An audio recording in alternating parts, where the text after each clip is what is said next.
Morning, folks. I'm sitting here in my car ready to do Sunday, day 3 of the Long Beach Grand Prix fundraiser for Impulse Drum and Bugle Corps. Hey, I just wanted to let you know I'm changing the name of Ron's Garage to Ron's T-Bone Shed. The reason why is every time I tell somebody to look for Ron's Garage, they look for it with conventional spelling, and then there's a whole mess of other Ron's Garages out there. So in an effort to be a little more unique and easier to find and make more sense when it comes to the title of what I do, I do keep all my trombones in a shed and just a couple of them in the garage. So look for the change of Ron's T-Bone Shed. And no, I'm not talking about T-bone steaks, though that sounds pretty good right now for breakfast, but Ron's T-Bone Shed for Trombone Shed. Okay, so you'll hear on the videos, hi, welcome to Ron's Garage. It's Ron's Garage, but it's now becoming Ron's T-Bone Shed. Okay, so I just thought I'd give you a notification on that. So look forward to the change. Hopefully it doesn't disrupt anything, and keep looking for good videos. I get through this weekend and I got a lot more happening. I bought a few more horns that I don't have that I buy solely for sharing, for trying out and sharing with the trombone community, because a lot of people are under the impression, at least the youngsters, that, oh, I got to get a new trombone, what's out there. And of course you hear all the regular fancy bougie stuff, all the expensive stuff, like, let's go get a Shires, let's go get a Green Hoe, let's go get something from, let's get the King 3B Silver Sonic, let's go get the, Con doesn't even make the small tenor anymore. So, and then there's Edwards, which is part of the Edwards, the Getson company. And then you'll see Rath, which is an English company. You may see Kunel and Hoyer, which is the German company. But there are a lot of fantastic trombone makers out there. I don't think Lawler makes custom trombones anymore. Butler makes the carbon fiber slides, and there's a few other makers now beginning to make carbon fiber slides.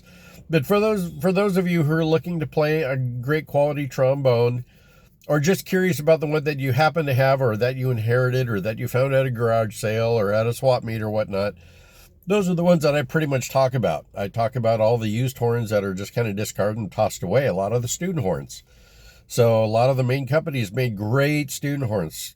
Con originated and made a great name in the student market by marketing the Pan American, and within the Pan American, the Cavalier. And then they eventually ended that to make the Con Director series. So you have the small bore 14H, the larger small bore, the 500 bore, 16H, 18H, the more modern, I think the 22 and the 23H, and then the mid bore trigger version, which is the 50H Con Director. And then of course Olds and Con produced more trombones throughout the last century than a lot of other companies did. So in Olds, you're going to find the Olds Ambassador, the Olds Special, the Olds Studio, the Olds Supers. There's a lot of supers out there, and the supers are really super. They're unique.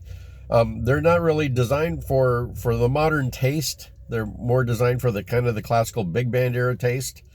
More direct sound, nickel creds around the bell to control the sizzle on the horn, so it's has a richer tone as opposed to a like maybe a warmer or a more spread and what I call fluffy tone, which is okay. That's real popular nowadays. But yeah, no, there's a lot of great horns out there.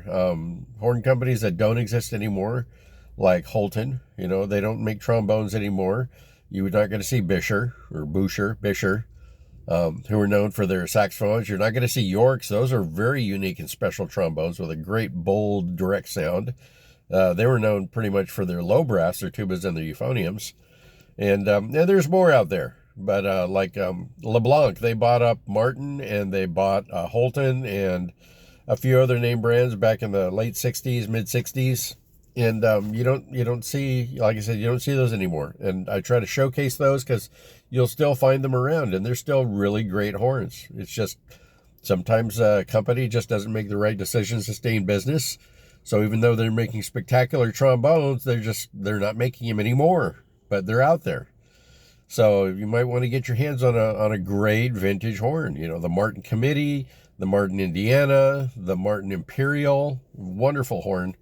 And of course the Irby Green model, the Martin TR4501, which was made both most famously with a curved hand brace and not with a curved hand brace. So anyway, so stay tuned to the channel. It's Ron's TBone shed now, but formerly Ron's garage. So, you know, don't say, hey, where'd Ron's garage go? Same place. It's just I'm in the backyard now in the shed, not in the garage. Anyway, we'll talk to you soon. Have fun and stay tuned, okay? Bye-bye.